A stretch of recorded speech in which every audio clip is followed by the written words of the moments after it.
नयाँहरू सबै मिल्छन्, एकै ठाउँमा आउँछन्, सबै मिल्छन्।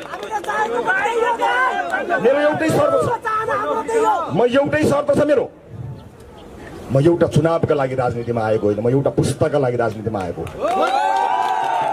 यहाँ सिङ्गो पुस्ताको भविष्य खरानी भएको छ, देशका संरचनाहरू जले खरानी भए भन्ने कुरा गरिएको छ। जो खरानी भयो त्यो त बन्ला, तर तपाईँ हाम्रो सपना 35 वर्षदेखि खरानी भएको छ, त्यसको हिसाब कसले गर्ने? त्यो सपना पुरा गर्नको निमित्त चाहिँ सबै मिल्न तयार छ। त्यो सपना पुरा गर्ने हो भने मिल्ने, यिनलाई हराउन मिल्न पर्दैन, देशलाई जिताउन मिल्ने। गिरेको आत्मविश्वासलाई उच्च बनाउनको लागि मिल्ने, देशलाई नयाँ बाटोमा लिएर जानका लागि मिल्ने एउटा दुईटा चुनावको कुरा छैन साथी हो, सिङ्गो पुस्ताको कुरा छ।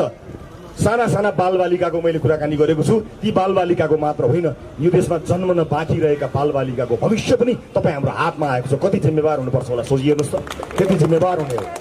छोडिदिनुहोस्, जे भयो जे बित्यो बित्यो। इतिहास जति गौरवशाली भए तापनि त्यसले भविष्यको भारी बोक्न सक्दैन, भविष्य हामीले बनाउने हो।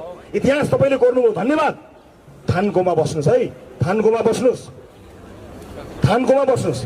दुई तिहाईको दम्भ, भिडभाडको दम्भ र पाखुराको दम्भ देखाउनु भयो भने त फेरि हेलिकप्टरमै झुन्डिएर भाग्नुपर्छ।